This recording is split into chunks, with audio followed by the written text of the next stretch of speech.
Allô, bienvenue à cette petite capsule éclair sur la fonction partie entière. Tout d'abord, voici la règle de la fonction. Il y a un symbole qui est particulier dans cette fonction-ci et le symbole est le crochet. Le crochet signifie le plus petit entier inférieur ou égal. Si je vous donne quelques exemples. Crochet de 3,56.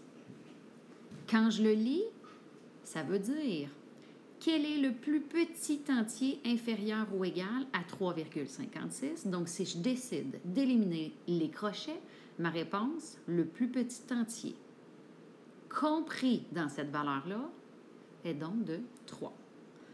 Donc, on doit toujours avoir un entier et inférieur à la valeur qui est dans les crochets.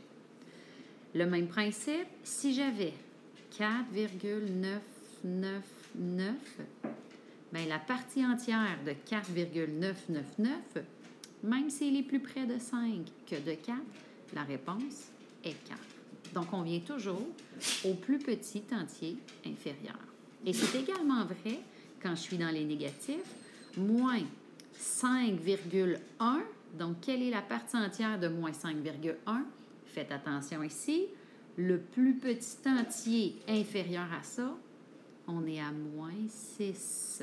Donc, faites attention avec les négatifs. Analysons maintenant l'effet de chacun des paramètres dans cette fonction.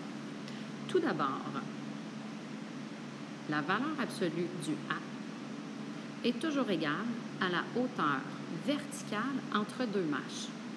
Nous pouvons remarquer ici, dans le dessin, que nous parlons de la contre-mâche, la distance entre deux mâches, et cette distance de façon verticale. Pour ce qui est du paramètre B, on dit 1 sur la valeur absolue de B est égal à la longueur de la mâche.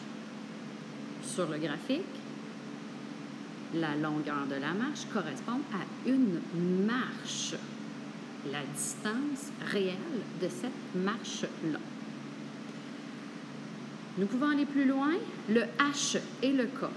HK, dans la fonction en escalier, la fonction partie entière, représente un point plein.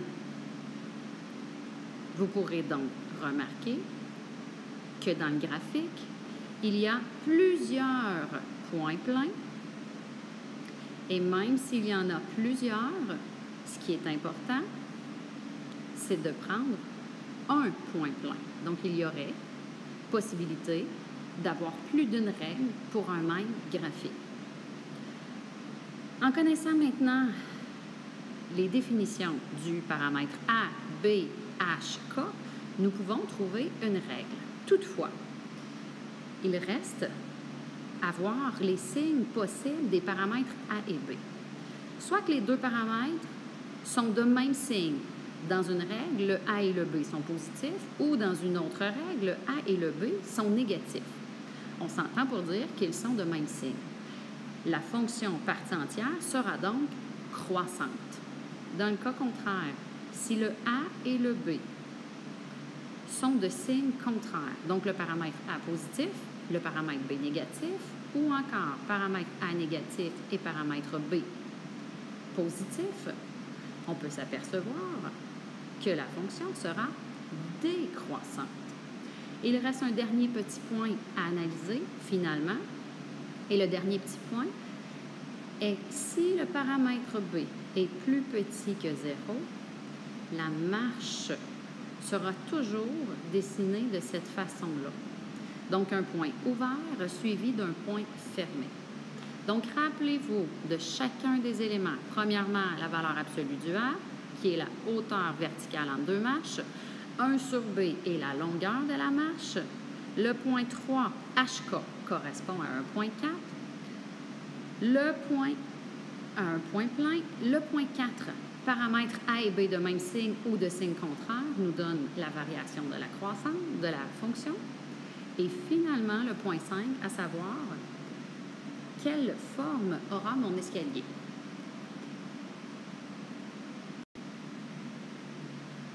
Voyons comment tracer une fonction partie entière.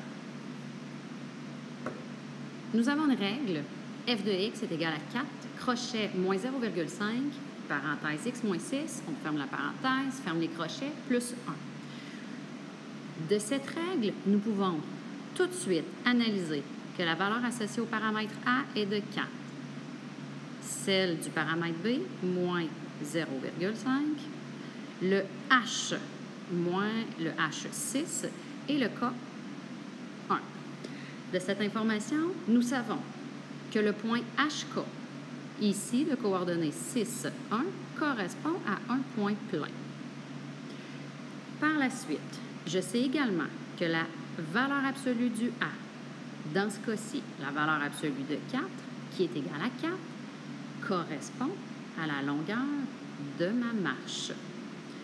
Je sais également que 1 sur la valeur absolue du B, donc dans ce cas-ci, 1 sur la valeur absolue de moins 0,5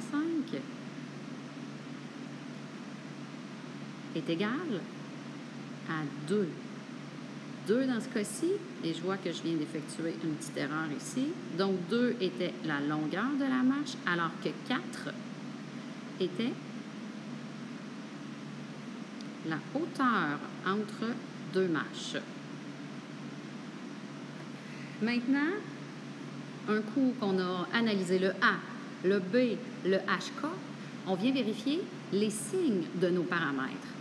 Le paramètre A et B sont de signes contraires, ce qui veut dire que la fonction sera décroissante. Et je peux aussi ajouter que puisque le B est plus petit que 0, ma marche commencera par un point vide suivi d'un point plein. Avec ces informations, nous sommes en mesure d'aller tracer la fonction associée à cette règle.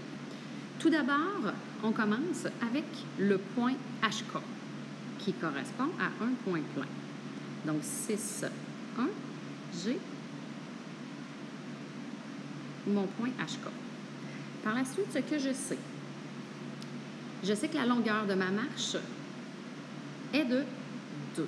Je devrais me déplacer de 2. Mais dans quel sens? Dans ce sens-ci. En sachant cela, je me déplace donc de 2 unités vers la gauche et j'aurai un point vide. La première partie est faite. Ce qui nous reste à faire maintenant, c'est d'analyser le paramètre A. Ce que je sais du paramètre A, la hauteur est de 4. Mais je sais aussi que la fonction, selon les signes, doit être décroissante. Ce qui veut donc dire que je devrais, à partir du 4, augmenter de 4 espaces vers le haut. Donc, je suis à 1, 2, 3, 4, et j'aurai ici un point fermé. Et je me déplace de 2 espaces vers la gauche. Et je pourrais poursuivre ces actions-là jusqu'à ce que mon plan cartésien soit rempli. Donc, ce que je fais, à partir de mon point plein 2, 5, je monte de 4 et je me déplace de 2. Je pourrais également faire le même principe vers le bas, juste ici. Toutefois, pour les besoins de la cause, j'ai seulement représenté ma fonction dans le cadran 1. Voilà pour ce qui est de la fonction partie entière. Par la suite, je vous demande une petite chose. Afin de vérifier si tout le monde a écouté la vidéo, je vous demande de garder un secret. En rentrant dans le cours, demain, entrez dans la classe et faites-moi un clin d'œil. Vous aurez... De cette façon, je saurai si vous avez bel et bien écouté la vidéo. Mais ne le dites pas. Gardez ça pour vous.